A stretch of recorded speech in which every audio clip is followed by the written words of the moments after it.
A smaller person, anything can happen. Anybody can be knocked out. Because remember, the chin don't lift weights.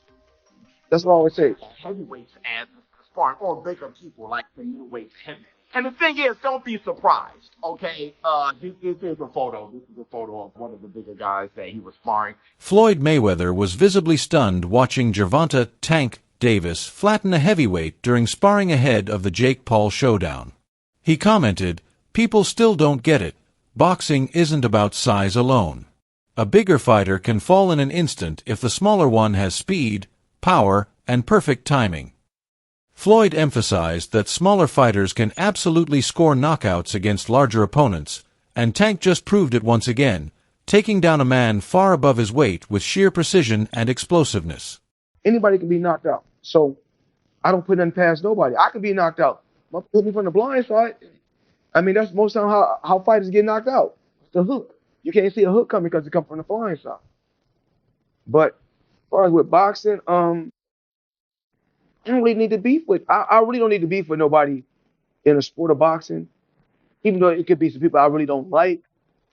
I don't need to beef with nobody. They ain't got what I got. They boxers. I'm a businessman. Then on the outside, most times a motherfucker got beef with me because they ain't got what I got. Gervonta "Tank" Davis has long built his career by taking on bigger opponents, pushing himself against men with far more mass. His coaches insist this approach sharpens his explosiveness, keeps him calm under pressure, and forces him to stay light on his feet while delivering perfectly timed punches. On the other side, Jake Paul is logging hours with shorter, elusive fighters, learning to handle mobility and develop instincts against opponents who move unpredictably. Both camps know size alone won't decide the fight. Davis's foundation comes from years of grueling conditioning focused on resilience and durability, while Paul is crafting strategies to close distance and exploit openings with precision. Every session, every drill, both fighters are preparing for a battle where discipline, intelligence, and timing could outweigh sheer physical advantage. For bigger people like the middleweight heavy. And the thing is, don't be surprised, okay?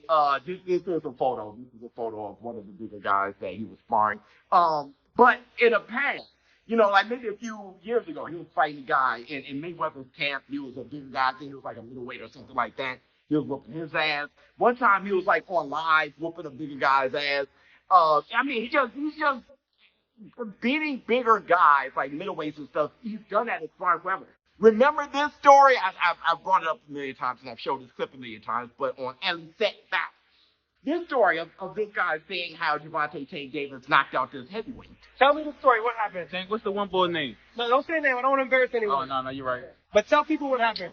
Yeah, I was about to spar. Before I was about to spar Tank, he was sparring this big boy. A heavyweight. Heavyweight boy. And Tank hit that nigga. He hit him so hard that he was on the top of the rope just like this. I'm like, I thought he died. Like, I ain't gonna lie to you. I thought he died. Hey, I've seen him knock out some heavyweights. He knocked all that out now. You knocked out a heavyweight? Yeah. How was that? Because I hit harder than Wilder. Now, granted, the heavyweight that Gervonta "Tank" Davis is whooping and sparring is not like, you know, all-time great heavyweights, all right? And it shouldn't be. But he's sparring the heavyweight, the level of heavyweight that, you know, more experienced than Jake Paul, right? But Jake Paul has beaten those heavyweights himself, all right? I'm thinking that is the caliber of heavyweight that Gervonta "Tank" Davis is sparring, but he's whooping their ass. And that's a good thing. Honestly, I think with Jake Paul sparring Raymond Ford, to me, it looked like Raymond Ford got the best of him. It looked like Jake Paul was a little exhausted, and it looked like Raymond Ford wasn't. It looked like Jake Paul was a little disappointed in his performance, and Raymond Ford was trying to give him a pick-me-up. Like, you know, just kind of letting them out. No, like, you know, we do this and do that. It just looked like Raymond Ford was in a confident, secure place, more dominant place, the more alpha out the two in the ring, and that's Raymond Ford. That ain't Gervonta Davis. You know, I love Raymond Ford. I had him on my fighters list. But still, I don't think anyone thinks he's as skillful or as powerful as Gervonta "Tank" Davis. Recent reports from Gervonta "Tank" Davis's camp reveal gym observers witnessing him drop partners much taller and heavier than himself. Eyewitnesses described moments where these imposing fighters struggled to stay upright after absorbing his punches. What stunned people wasn't just his raw power, but the precision behind every shot landing perfectly on the chin. Those who stepped into the ring expecting to dominate quickly realized they had underestimated him.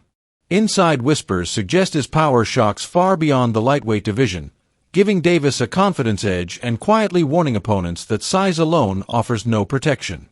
His compact stance and explosive upper body mechanics allow him to generate immense force instantly.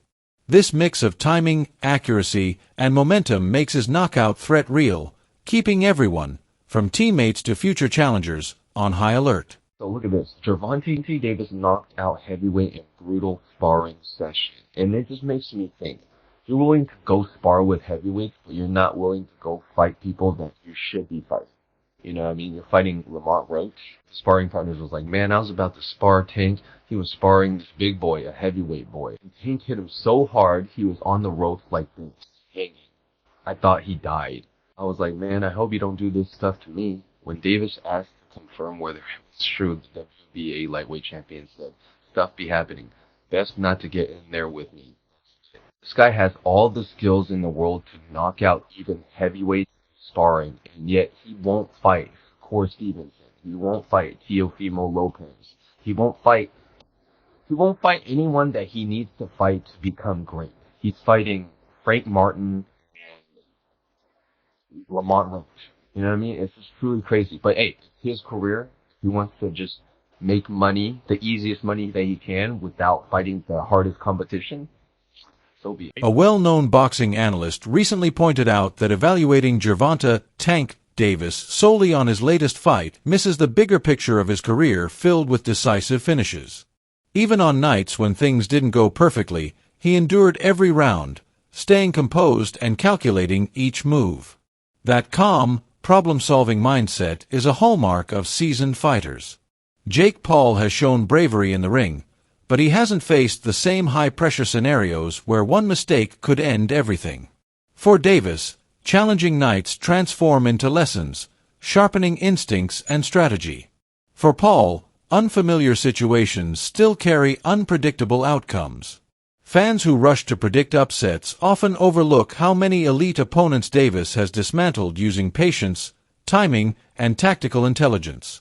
Experience in those critical moments frequently becomes the deciding factor, highlighting the gap between raw courage and true ring mastery. Jake Paul is not beating Tank Davis. Can't believe I actually have to make this video, but let's break this down. The fact that there's actually credible names in the boxing industry saying that Jake Paul is going to KO Tank Davis is wild.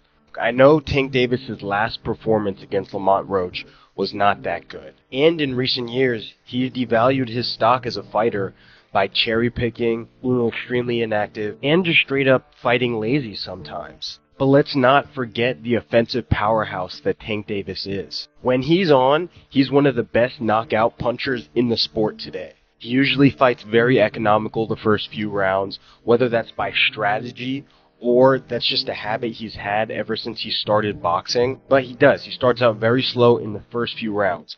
But once he starts to let his hands go, and that snowball starts running downhill, there's almost nothing in the sport of boxing that can stop that. You need a guy who has elite defense to be able to stop an offensive assault like that. Only guys like Shakur Stevenson, Jaron Ennis, and maybe Devin Haney have the ability to stop that. And then we have Jake Paul. Yes, he's 6'2". Yes, he's going to be 200 pounds in the ring.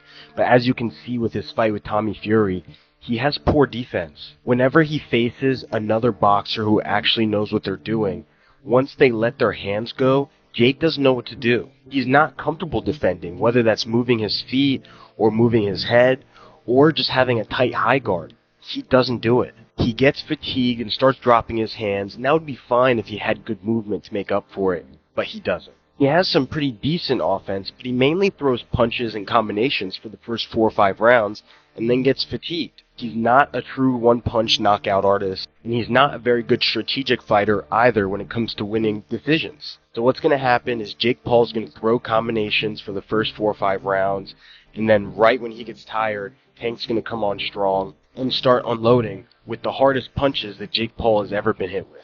and he'll get stopped. It might not be a one-punch knockout, but Jake Paul will get stopped. Carl Froch, a legend respected for his boxing career, has voiced serious concerns about the safety of this matchup. His focus isn't criticism, it's caution. The dramatic size difference between Gervonta "Tank" Davis and Jake Paul could create real danger if punches land cleanly. Froch stressed that athletic commissions usually enforce weight categories to prevent extreme mismatches, and a smaller fighter facing the raw power of a naturally bigger opponent always carries risk. He knows firsthand what heavy strikes feel like, so his warnings carry weight. Meanwhile, analysts watching Davis in camp see a fighter laser-focused, treating every drill with purpose. There's no joking, no distraction, just relentless preparation. His punches are sharp, his timing is elite, and his conditioning is pushed to the absolute limit. Dana White weighed in too, acknowledging that while the fight is a spectacle, it also offers Davis massive exposure. Despite Paul's reach and physical dominance, White believes Davis's skill, timing, and strategy could turn the tide. Others, like Teofimo Lopez, frame the event as a business decision. Sometimes entertainment and media visibility are as crucial as belts. Fans will watch, skeptics will critique, but the opportunity for Davis to reach a mainstream audience is undeniable. Even with Paul's experience at higher weight classes, the fight's dynamics are unpredictable. Observers agree, size matters, but it doesn't decide everything. Execution, precision, and ring IQ are often the true game changers. The bout is set in Miami with 10 3-minute rounds, 12-ounce gloves, and 3 scoring judges, though the result won't officially affect professional records. Despite controversy, the spectacle will draw global eyes, and Davis is ready to prove himself. This fight isn't just about money, it's about legacy, exposure, and the chance to demonstrate elite skill under pressure. Every punch, every movement is a statement. If you're hyped to see Gervonta Davis take on Jake Paul, don't miss a moment of the action. Hit subscribe to stay updated on all the latest boxing news, share this video with friends who live for epic matchups, and smash that like button to show support for your favorite fighters. Trust me, this is one showdown you won't want to blink through. Davis vs. Paul is set to deliver pure adrenaline and unforgettable moments inside the ring.